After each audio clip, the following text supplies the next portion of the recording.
અને હવે વધુ એક ભ્રષ્ટાચારની વાત કરવી છે જે આજે ખુલ્લો પડ્યો છે.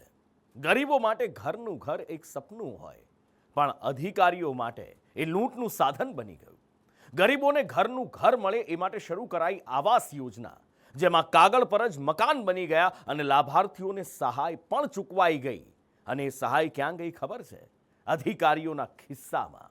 આ બન્યું છે જૂનાગઢના માંગરોળમાં, જ્યાં ઘરનું ઘર યોજના કૌભાંડનું ઘર બની ગઈ.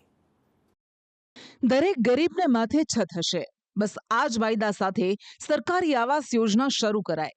પરંતુ થયું શું? તે ગરીબોના ઘરની જગ્યાએ કૌભાંડોનું ઘર બની ગઈ છે. ઘરનું ઘર એ દરેક વ્યક્તિનું સપનું હોય છે, પણ ગરીબો માટે બનાવવામાં આવેલી યોજના કોઈકનું ઘર ભરવાનું સાધન થઈ ગઈ છે. જેમને ઘર મળી ગયા હતા તેમને જ અમુક રકમ આપી બાકીની રકમ ચાઉં કરી જવાય. કાગળ પર જ મકાનો બતાવી દેવાય અને ગરીબોની સહાય ભ્રષ્ટાચારીઓ ગળી જાય. જૂનાગઢના માંગરોળમાં આવું જ થયું. વર્ષ 2024-25માં પ્રધાનમંત્રી આવાસ યોજના અંતર્ગત બીપીએલ કાર્ડ અંતર્ગત લાભાર્થીઓને ₹1,70,000ની સહાય અપાય છે. પરંતુ માંગરોળ તાલુકાના મોટા ભાગના ગામોમાં છેલ્લા 2 વર્ષ દરમિયાન 700થી વધારે આવાસ યોજનાના મકાનોમાં મોટા પાયે ગેરરીતિ કરાઈ. લાભાર્થીનો હક ભ્રષ્ટાચારીઓ ખાઈ ગયા.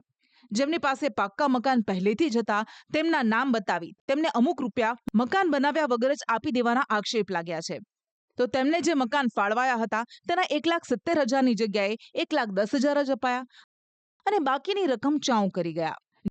જે મકાનો 2024-25માં બતાવવામાં આવ્યા એ પણ હતા તો 2014-15ના. આ પ્રધાનમંત્રી આવાસ યોજનામાં જે કૌભાંડ થયું છે એ તાલુકા આખામાં કૌભાંડ થયું છે. ટોટલ મકાન 700 મંજૂર થયા છે, એમાંથી 400 મકાનમાં અંદાજિત કૌભાંડ થયેલું છે.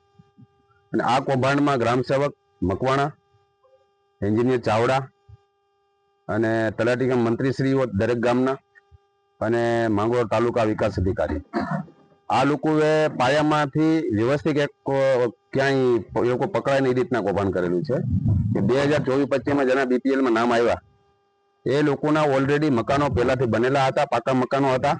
ગ્રામ સેવકની ફરજમાં હતું કે જેના પાકા મકાનો હોય એને આ લાભ આપવાનો ન હોય, છતાં ગ્રામ સેવકોએ ખોટો સર્વે કરી અને જેના મકાનો બનેલા હતા એના જ બીપીએલમાં મકાનો મંજૂર કરાવી અને વ્યવસ્થિત એક મકાનના 40,000 રૂપિયા લઈ અને અંદાજિત 1 કરોડ અને 20 લાખનું કૌભાંડ કરેલું છે.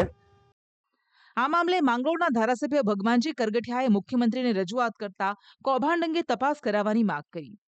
આવી ફરિયાદો મને મળેલી છે કે ભાઈ આમાં ગોલમાલ થઈ છે, એટલે મેં માનનીય મુખ્યમંત્રી છે ને રજૂઆત કરી છે અને મુખ્યમંત્રીજી દ્વારા તપાસના આદેશ પણ થયા છે.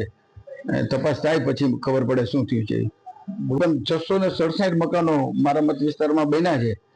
કેટલો ભ્રષ્ટાચાર થયો, ક્યાં કર્યો એ હજી માલુમ નથી, પણ જ્યારે તપાસ પૂર્ણ થાય ત્યારે પછી ખ્યાલ આવશે. આ કૌભાંડની ગંધ આવતા સંદેશ ન્યૂઝ દ્વારા રિયાલિટી ચેક કરવા માંગરોળ તાલુકાના શેખપુર ગામની મુલાકાત લેવાય, જેમાં સામે આવ્યું કે 2014-15માં બનાવેલા મકાનોને જ વર્ષ 2024-25ના બતાવી દેવામાં આવ્યા. લાભાર્થીઓને જૂના મકાનના 1,10,000 ચૂકવી બાકીના બધા મળી 1 કરોડથી વધુ રૂપિયા પોતાના ખિસ્સામાં સેરવી દેવાયા. અધિકારીઓ આવ્યા અને લોકોને જૂના મકાન પાસે ઉભા રાખીને ફોટો લઈ લીધા અને તેને નવા મકાન બતાવી દીધા. આ કૌભાંડમાં ગ્રામ સેવક, તલાટી મંત્રી, તાલુકા વિકાસ અધિકારી અને કોન્ટ્રાક્ટર સામેલ હોવાના આક્ષેપ થયા છે. તો 2024માં અપાયેલા મકાનોમાં પણ લાભાર્થીઓને પૂરી સહાય નથી અપાઈ. તાજેતરમાં તો આવ્યા હતા. કોણ આવ્યું હતું, શેના માટે આવ્યું? ઈ આપ તમને કહું તો ફોટા પાડવાના આવ્યા હતા કે તમે અહીંયા ઉભા રહી જાવ ને ફોટા પાડી લઈએ ને એવી રીતના ગ્રામ સેવક આવ્યા હતા. ગ્રામસેવક તમે એને કીધું હતું કે 2014-15 મકાન છે, તમે અત્યારે કેમ ચેક કરો 10 વર્ષ પછી? હા, એવો તો મેં તો સવાલ કઈ કર્યો નથી સાહેબ, પણ તો તમને શું કીધું? એને અહીંયા ઉભા રહી જાવ અને તમારા ફોટા પાડવાના છે, તમને જે સહાય મળી છે ને એના ફોટા પાડવાના છે. તમને તો પૂરતી સહાય મળી નથી હજી? ના, હજી પૂરતી સહાય નથી મળી. મેં મકાન બનાવ્યું છે સાહેબ, એમ સમજી ગયો ને કે 2014માં એનો પાયો નાખ્યો હતો, બરોબર. 2014માં સ્લેબ વગેરે ભરી લીધો હતો. પછી તમને કહું છે ને બીજો કામ બાકી રહી ગયો હતો. એ 17-18માં બધું સંપૂર્ણ થઈ ગયું. કેટલી સહાય મળી ત્યારે તમને? સહાય એમ સમજી ગયો ને કે હજી ટોટલ પૈસા તો પૂરા થયા જ નથી. ટોટલ 1,80,000 આવે છે, એમાંથી હજી 40,000 જેવો હપ્તો બાકી છે, હજી મળ્યા નથી. ધારાસભ્યની રજૂઆત બાદ મુખ્યમંત્રી ભૂપેન્દ્ર પટેલે આ વિભાગ તેમની પાસે આવતો હોવાથી તપાસના આદેશ આપ્યા છે અને જૂનાગઢ નાયબ જિલ્લા વિકાસ અધિકારીએ આ અંગે તપાસ શરૂ કરી છે. સંદેશ ન્યૂઝને નાયબ જિલ્લા વિકાસ અધિકારી મીરા સોમપુરાએ કહ્યું કે નિષ્પક્ષ તપાસ કરી રિપોર્ટ તૈયાર કરાશે અને સીએમને સોંપાશે. માન્ય ધારાસભ્યશ્રી દ્વારા જે ફરિયાદ થયેલી છે પીએમએવાય ગ્રામીણ આવાસમાં એ બાબતે હાલમાં તપાસ ચાલુ છે, તપાસની કાર્યવાહી ચાલુ છે અને ટૂંક સમયમાં એની એકદમ નિષ્પક્ષ તપાસ કરીને એનો રિપોર્ટ સબમિટ કરી દેવામાં આવશે. એક ગરીબ ઘરનું સપનું જુએ છે, પણ બદલામાં તેને મળે છે ભ્રષ્ટાચારનો તમાચો. ત્યારે સવાલ એ થાય કે શું એ ગરીબને છત આપવી એટલી મુશ્કેલ થઈ ગઈ છે કે પછી લૂંટની છત્રીમાં હક દબાતા જ રહેશે? કેતન ઓઝા સાથે બ્યુરો રિપોર્ટ, સંદેશ ન્યૂઝ, જૂનાગઢ.